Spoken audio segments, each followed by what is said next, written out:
All right, can everyone hear me? Yes. Wow. Hi. Welcome. I'm Cecelia Martinez. This is Generative DevOps session. We'll go ahead and get started here in just 1 minute.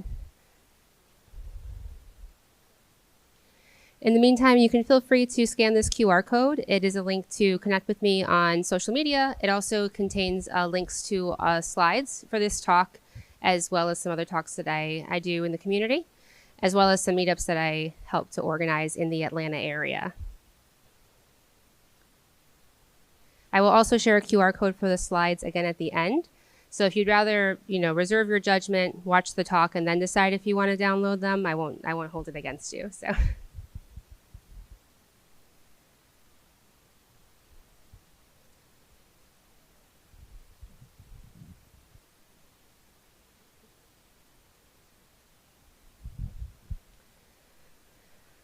All right, so I see a few more folks coming in, but that's okay. I'll go ahead and get started. Again, I'm Cecelia Martinez. I am a lead developer advocate at OutSystems. Again, you can scan the QR code on the screen to connect with me on LinkedIn, X, Twitter, whatever you want to call it, my GitHub account, and I'm always happy to connect. I also am a co-organizer for the Atlanta JavaScript meetup, so if any of you are in the Atlanta area, we do monthly JavaScript meetups there featuring technical speakers. I'm also an organizer with Atlanta Out in Tech, which supports the LGBTQ+ community in tech. That is a global organization, so if you're interested in learning more about that, you can visit outintech.com.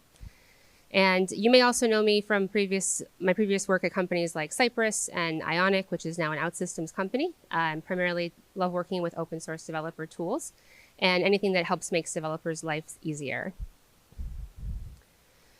So if you're not familiar with OutSystems, OutSystems is a full stack, low code platform for enterprise applications. It is an application development and delivery platform, and it handles the entire software development lifecycle with low code capabilities and tools. It's designed for developers who want to move faster and leveraging their existing skill set.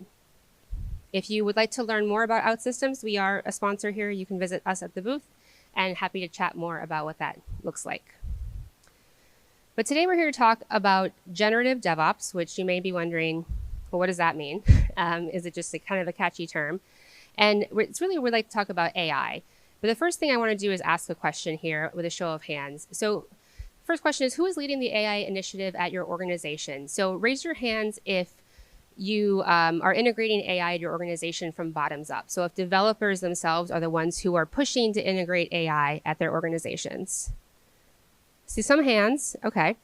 Now, who here has leadership leading the charge? So a top-down interest in integrating AI into your organization.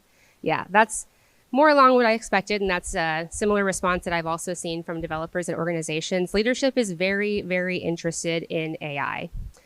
In fact, 84% of C-suite executives believe that they must use AI to achieve growth objectives.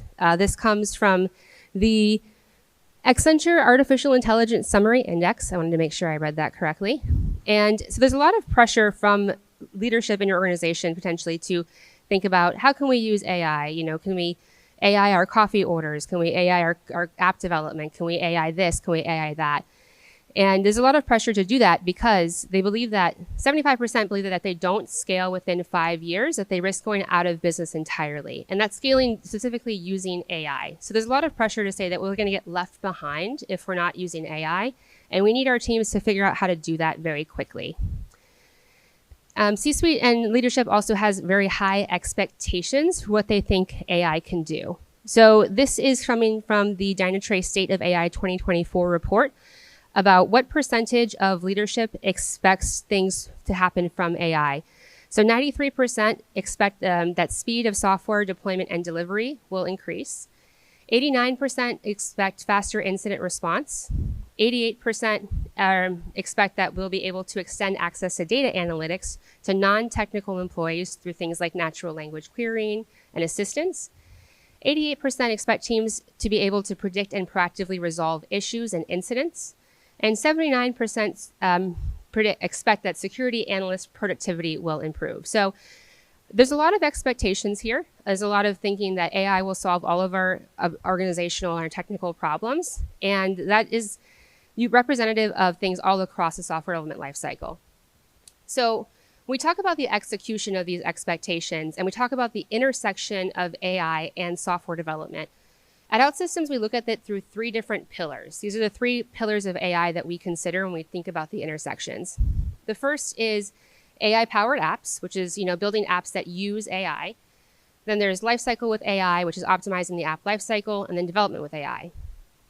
When we talk about AI-powered apps, these are apps that leverage AI in the actual application themselves, whether it's via APIs or building your own functionality.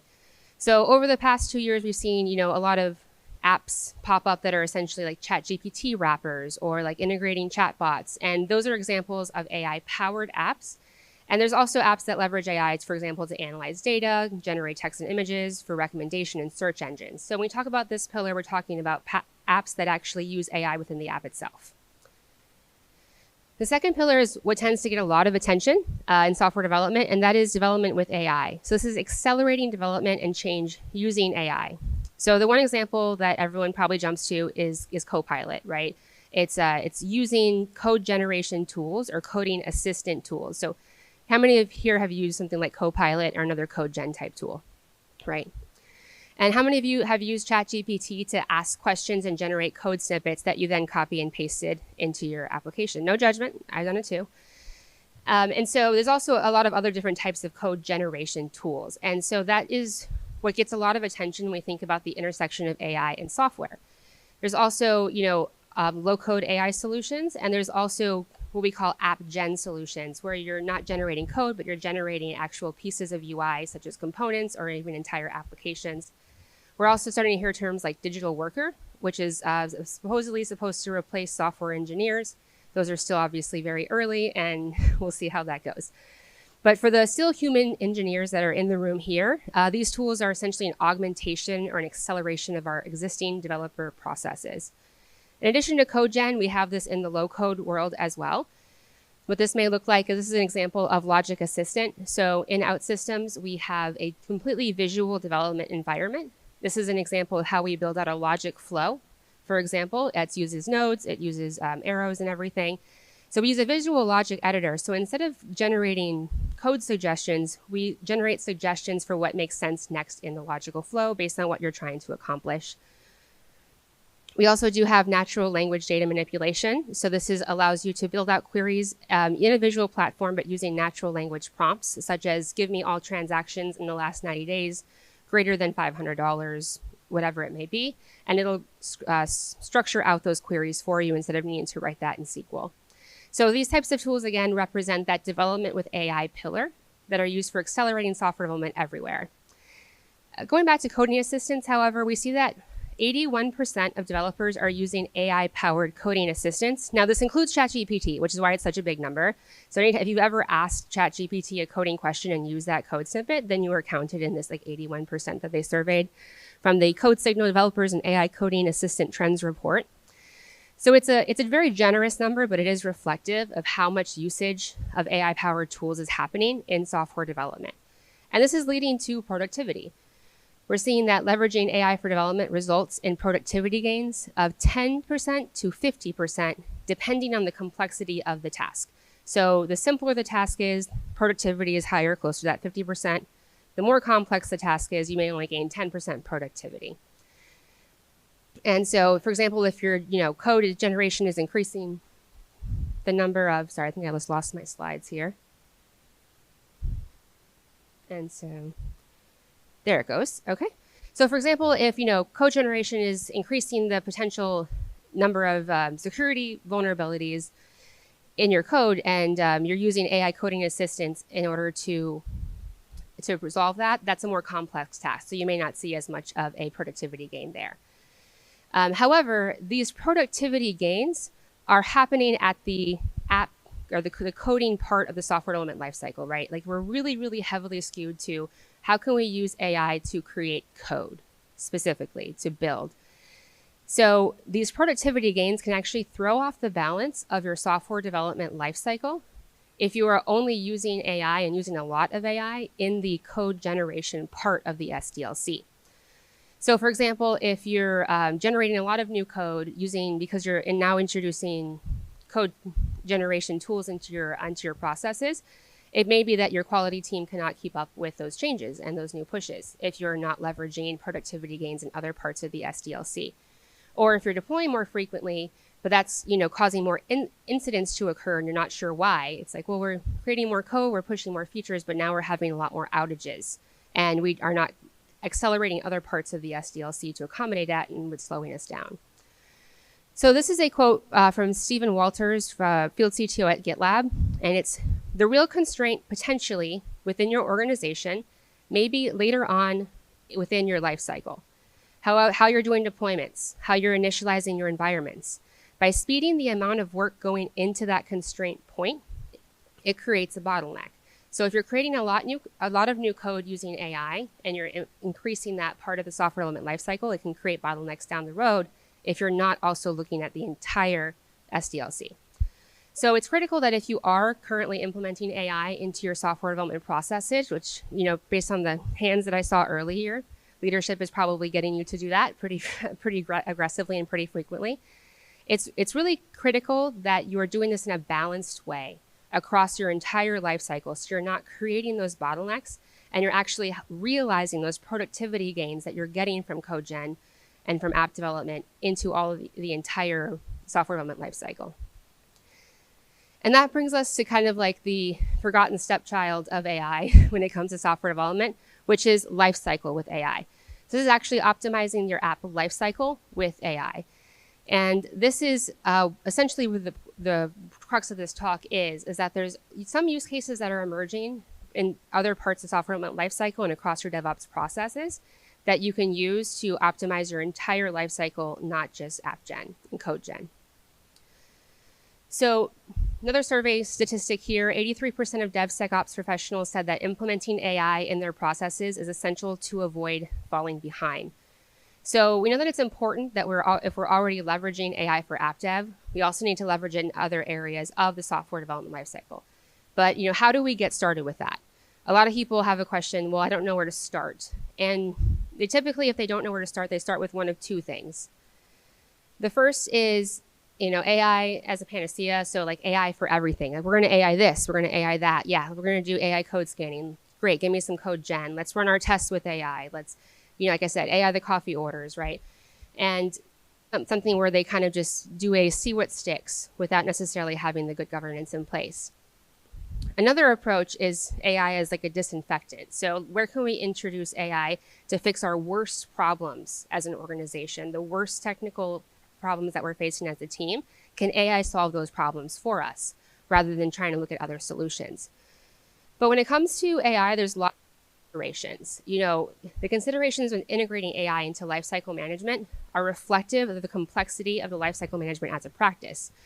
So it can be difficult to know where to start because you have things like centralized tooling and data. You have considerations around platform, dedicated platform team. And when I say considerations, there's a lot of considerations. There are so many things that go into it, hallucinations being not the smallest one of those, that you need to think about when you start to implement AI. And that can become really overwhelming. And so if you are going with one of those approaches of apply AI everywhere or apply AI to the worst parts of our organization, you're going to run into a lot of issues with that. So the question then becomes, what are the high impact areas to implement AI in the DevOps lifecycle? Not an easy question to answer, but I started talking to a lot of our developers in our OutSystems community who use OutSystems, but then also use it as part of a large and varied tech stack to find out how they were starting to leverage AI into lifecycle management processes. And we started to look at some use cases across this SDLC, right? And so to help answer this question, we also need to understand the maturity of these tools and also the risk associated with a certain aspect of the SDLC where you're implementing AI.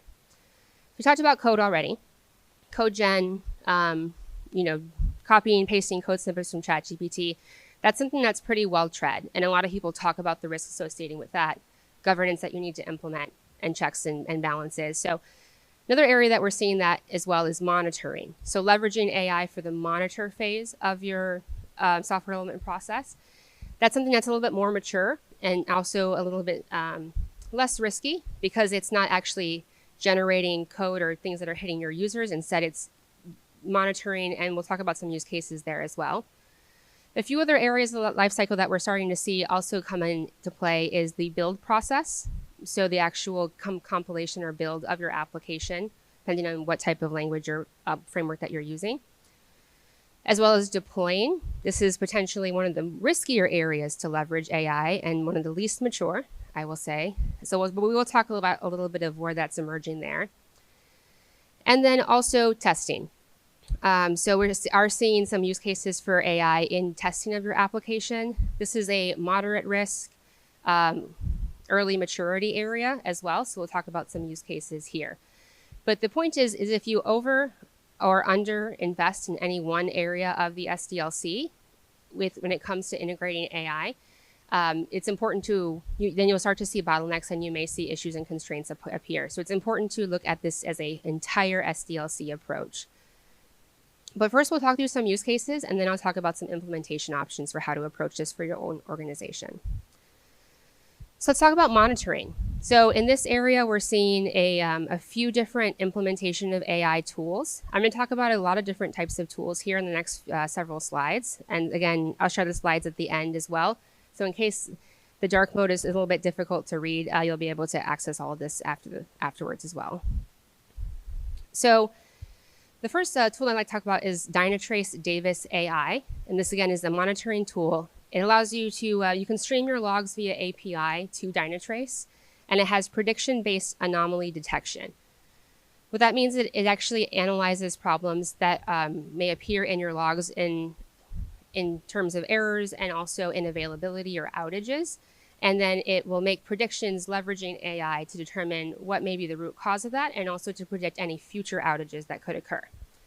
So this is an external tool that can be used with any type of app development platform.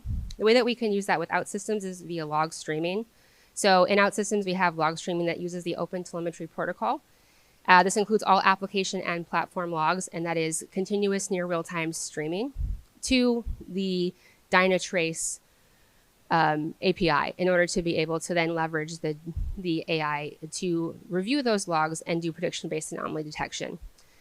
It's very easy to set up log streaming, but then once you have that set up, Davis AI uses that data to identify when unexpected low traffic occurs and then reference that based on all of your previous logs to make predictions and send alerts if they think something else will occur or an incident will take place. So again, this is an area where we're seeing like moderate maturity and it is lower risk. There is some potential overhead in terms of performance and setting those up, but there is not as much risk to your end user or to the security or safety of your system because it's not actually interacting with your code and it's not actually impacting the application running. We take a look at testing. This is another area where we're seeing some emerging AI use cases. Test generation is one that is popping up here and there. How many of you have used Copilot to generate unit tests for your code? Right, yeah. How many of you have used a different type of tool to generate actual functional tests for your tool, for your application? Not as many. So functional tests, as we know, are much, much harder to write, to maintain, to generate test data than unit tests. And so that's an area where we're starting to see more focus with AI because it is a difficult problem to solve with functional testing. So what AppVance.ai has a test generation tool. What that does is it actually creates a blueprint file of your application. So it uses AI to navigate through every single page of your application, and it creates a file based on all the pages, the functionality, what buttons do, what if you click on different things, what that does. It then uses that blueprint file in addition to your server logs to then generate functional and API test scripts. These test scripts can then be integrated into your CI/CD to run, as well as automatically update based on changes to your application. And it'll, if you need to generate a new blueprint file, it'll run through your application again. So this is something where it's the level of risk depending on it. I talked to an OutSystems developer who leveraged this for an application where they were moving very quickly and they needed to be able to get at least some core functional tests completed in order to be able to deliver it to a client. And it's something, it worked well for them. Obviously, there is some risk in terms of missing test cases depending on the breadth of test cases that you need to generate. And it's also, there's some risk in terms of governance if you are not, reviewing the output of those test cases, ensuring that they're the right test cases that you need.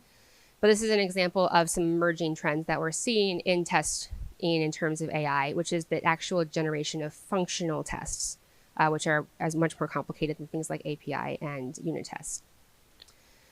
The other is synthetic data generation. So I come from a testing background. I used to work at a company called Cypress, which is an open source testing framework. And you would do workshops with our users about setting up their testing environments. And generating test data is like one of the hardest problems in testing to solve. How many of you use mock data for your tests? Okay. How many of you have to constantly update and maintain your mock data whenever something changes in your application or your API, right? It's like a constant battle. It's a struggle. And that's something that I have seen personally, and we know a lot of developers fight with that. And so synthetic data generation comes from Data SIBO, which is was an MIT project, and it's called the Synthetic Data Vault. What this does is it matches statistical properties of real data going through your application to then generate test data that matches that model. So you actually can feed real production data into the model. The model learns what type of data that you would need for your tests, and then it generates synthetic data that does not have any, PII or real user transactions, and that you can then use in your test suite. So the idea here is that you are retrain instead of maintain. So if an API changes and you change something on your front end, you add a feature, instead of going through and having to manually maintain your test data models and the mock data that you generate, you actually just run that change through the model instead. You retrain the model on what you need, and it generates the new synthetic data for you. So, and it sounds a little bit too good to be true as somebody who has struggled with test data. But I think that concept of retraining instead of maintaining is something that I will continue to see grow throughout the software development lifecycle, right? So we think about maintaining our infrastructure as code and the different configurations that we use to auto-scale our deployments and the checks that we have on our pipelines to ensure that everything is moving forward. How much of that we maintain currently manually could in the future be instead trained via a model in order to manage? And that, I think, poses an interesting question for how this use case could be used in other areas as well. All right, I'll stop talking about testing, even though it's my favorite part. So next is deployments. So this is an area, like I said, where we're very low maturity, potentially very high risk. If you are using AI to automate, manage, control any of your deployment processes, this is an area where I would say tread very lightly. And we're just starting to see some emerging use cases here. So here's an example of an emerging area, which is actual CI/CD pipeline generation. It's a little bit of I don't know, controversy is not the right word, but this is is this considered code gen or is this considered deployment? And that's because if you have infrastructure as code and you're using code gen to identify to create your pipelines, somebody say that's just code gen. You can do that with Copilot right now. You can ask ChatGPT to write that out for you. The idea is if you were to integrate this, where instead of using a prompt in order to create this, you are doing this in a more automated way.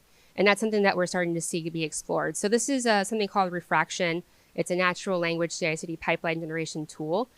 Right now, it's a web application that you prompt, and it creates, scripts for GitLab CI, GitHub Actions, Bamboo Circle, etc. But the idea is that eventually this could be something that is then implemented into your system, where whenever a change is made to your infrastructure, this could potentially run and then update your infrastructure as code. Again, would not necessarily do this right now in any sense, the idea, but again, we're looking at what is currently out there and how that could shape the future of generative DevOps. So here's a video that playing. Yes, okay, good. And so again, if it's hard to see, I apologize. But I don't know if I'd run this again. You essentially just enter a prompt, what I need to run my Cypress tests. I need to create a mobile build. I need to connect to this API and I need to set this environment variable, and it'll create that CI/CD code for whatever CI/CD tool that you're using, and then you can leverage that within your deployments. So again, early maturity, high risk, but something to kind of keep an eye out if that's something that you think could be a good fit for your organization. The last area I want to touch on in the software development lifecycle is building. So a big one here is pipeline failure analysis. So we're starting to see this in multiple different CI/CD tools where something fails and it leverages AI in order to take those build errors and or logs for analysis. It can then make root cause and solution recommendations based on what it's found. So there's varying levels of maturity with this. Sometimes it's literally just taking the build error, putting it into ChatGPT and adding some metadata in order to add additional context to what could be causing the error. This is an example in AppFlow AI Assist, which is a mobile CI/CD platform that does native mobile builds. And if there's a package build failure for like an iOS app, it will generate a recommendation on what to fix based on what the build error is. Another example is Nix Explain with AI. So this is something that is, again, it uses build errors and makes suggestions, but it also includes information based on whatever metadata and targets that it has from your project in order to also identify, hey, this configuration is off and we can see that this is the line that you need to fix. So resolving those build issues with AI is something right now where we're getting recommendations. Now, a person still has to go in, implement that recommendation and make that change. Getting to the point where we can say, hey, there was a build error. We found the issue. This is what it is. We're going to patch it. And then you can automatically approve the patches or just have them go through on their own.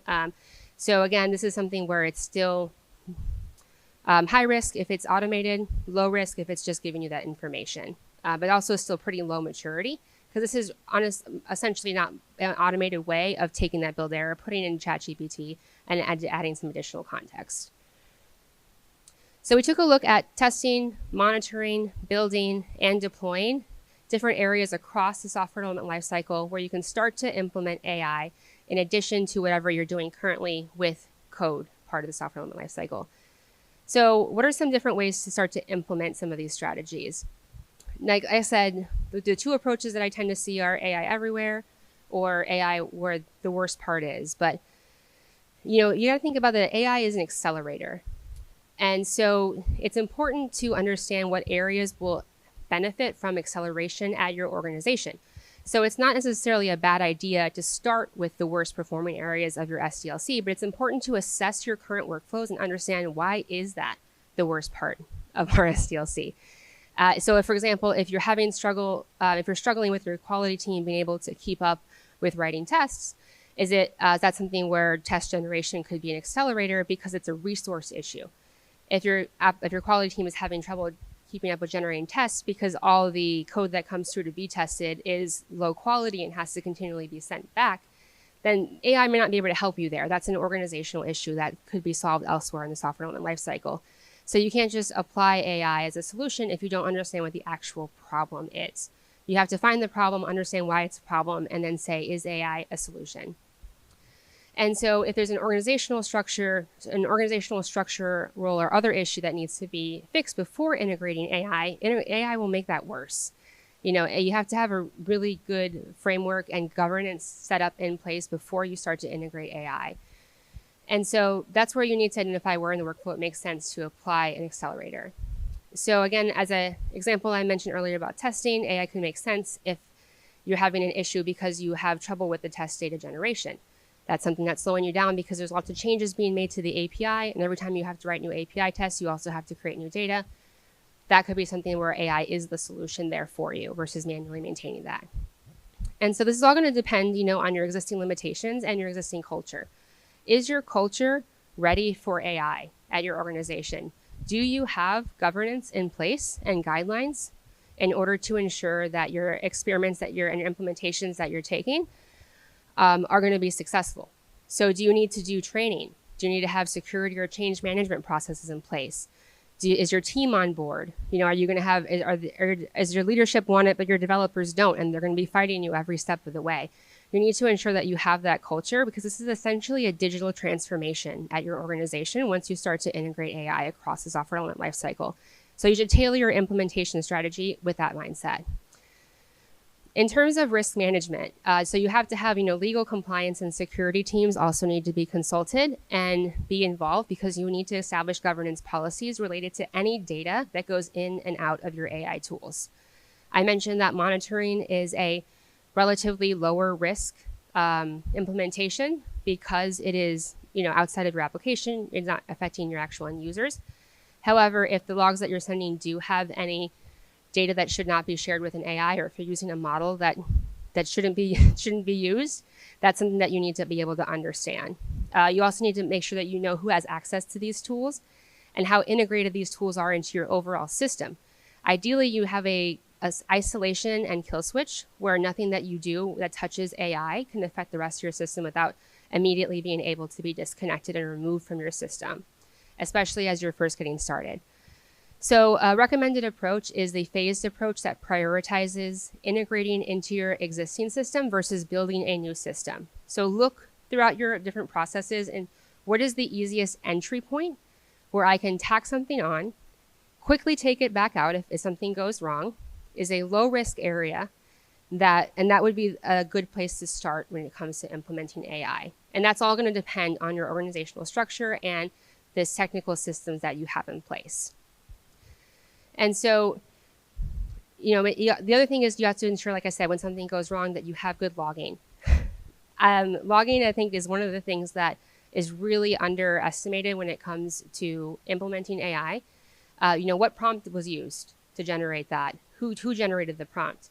When was that change made? How can it be rolled back? What was the specific line of code that came from AI? What did not come from AI? All of these things need to be very visible in your system so you can have that governance in order to be able to implement these changes.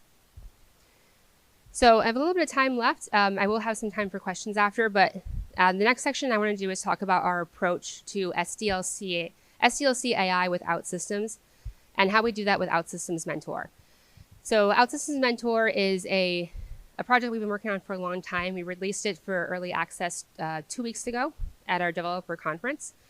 And OutSystems Mentor is an approach that leverages AI across the software element lifecycle, not just for code gen, but across all these different processes. That includes full stack app generation, so not just code gen, but app gen. Also leveraging AI within your applications with the AI Agent Builder, app iteration with AI suggestions, and AI-powered security and quality reviews during the maintenance process to ensure constant governance of your application. So a couple quick things of what this looks like for full stack app gen. This allows you to define and build out an entire application using a prompt or uploading a requirements file. So you get a complete full stack app with data, models, logic, and UI. This is leveraging the kind of combination of AI and low code together. When we talk about app gen versus code gen, it's code that you're then putting into your system. I make video games for fun on the side, and I use like a phaser JavaScript API, and I've asked ChatGPT, hey, how can I do this? And it gives me some code, and it's an API that never existed. I'm like, okay, I should have just read the docs. I don't know why I trusted it. So when you are working with a low-code solution combined with AI, it reduces some of the risk of hallucination because you are only creating things that already exist within that ecosystem. So we talk about app gen, we are actually creating an entire application and not just code, and that reduces some of that risk that allows you to kind of generate these really quickly. So in this quick video, it's essentially just, you can upload a document, you can add a prompt, and then it will generate screens, a data model, and components using OutSystems low-code existing technology. You can also integrate AI using what we call the AI Agent Builder, which allows you to connect to a model and then existing UI templates. You can also use retrieval augmented generation, which optionally by connecting to an external data source. So this allows you to, again, choose a model, upload a data source, and then build that in a low-code application for things like chatbots, recommendation engines, things like that. App iteration, this allows you to get smart suggestions to add new screens or new functionality to an existing application. So if you have an application, it'll give recommendations, for example, to add 2 new screens related to a specific feature, and it will build those out and allow you to continue to iterate quickly. And this is all related, though, with automated security checks and code analysis. So again, it's not just going to be the app gen part of it. It needs to be the entire software development lifecycle. So we have, proactively detect issues every 12 hours, including security vulnerabilities, code smells or low code smells, if you will, including identifying which parts of the application are generating those issues and making recommendations. Again, because this is a more closed ecosystem in terms of not just being any code that could exist that comes out of an LLM, we're able to apply more governance because everything is related back to what we see within our ecosystem and our own modeling language. If you're interested in learning more about Mentor specifically, it is currently under early access program. You can scan that QR code or come by the booth and check that out.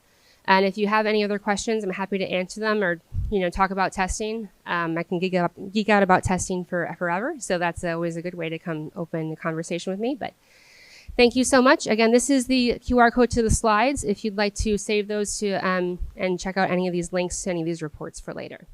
Thank you again.